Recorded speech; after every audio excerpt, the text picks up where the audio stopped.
कितनी सुंदर बात कही है। विवाह वर वधू के मध्य एक पवित्र और आध्यात्मिक संबंध है। विवाह पति और पत्नी का संबंध ईश्वरीय सत्ता को धरती पर प्रकट करने का एक माध्यम है, एक कारण है। एक कीड़े मकोड़ों को जन्म देने के लिए नहीं है विवाह। यह विवाह भगवती सत्ता को धरती पर आकर के प्रकट करता है। जो अग्नि एवं देवताओं की साक्षी में वेद मंत्रों के द्वारा यह विवाह संपादित होता है। इसमें वेदों के मंत्र बोले जाते हैं। बारात जाती है, वो लोग साक्षी होते हैं कि भांवरें हमारे सामने पड़ी हुई थी। स्थूल दृष्टि से एक लौकिक उत्सव दिखाई देने वाला यह संस्कार जीवन में सभी प्रकार की मर्यादाओं की स्थापना करने वाला होता है।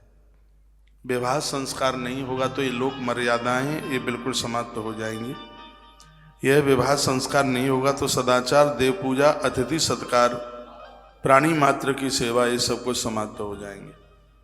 विवाह का मूल उद्देश्य अलौकिक अनुराग, आनंद प्राप्त करना ही, प्रदान करना ही ये विवाह, ये संबंध है। पुरुष एवं स्त्री के अमर्यादित कामोपभोग को नियंत्रण करना।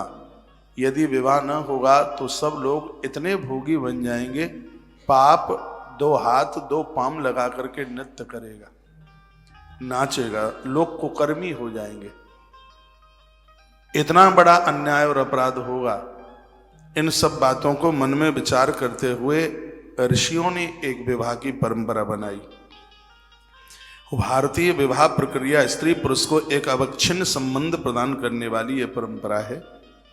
यह पवित्र बंधन उनके पूर्व जन्म और भावी जन्म का अभिन्न संबंध निश्चित करता है।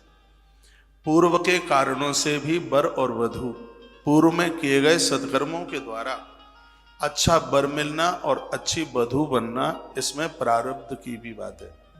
पूर्व के खोटे कर्मों के द्वारा भी ठीक से पति न मिलना और ठीक से पत्नी न मिलना, ऐसा हमारा वैश्विक सनातन परिवार इस बात की घोषणा करता है।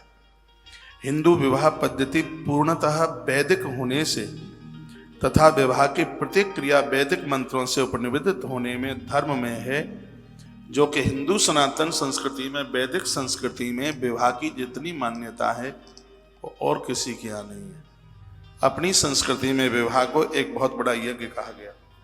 वर्तमान में प्रचलित बाह्य आडंबरों से व्रत रहकर पवित्र कृत्यों का संपादन करना चाहिए। ये बाहर के जो दिखावा है, खूब बड़े बड़े फार्म हाउस लिए जाते हैं, बहुत पैसा खर्च किया जाता है, लेकिन जो एक वेदोक्त विधि के द्वारा जो विवाह होना चाहिए वो मर्यादाएं टूटती हुई जा रही हैं। इन्हीं सब बातों को मैं दृष्टि में रखता हुआ मैं एक 4 दिन दौसा नगरी के माध्यम से दुनिया के लगभग 250 देशों में ये बात मैं पहुंचाना चाहता हूं कि हमारे ऋषियों ने जिस विवाह प्रक्रिया को, परंपरा को बनाया था, उस परंपरा के साथ में आज कितनी बड़ी खिलवाड़ हो रही है।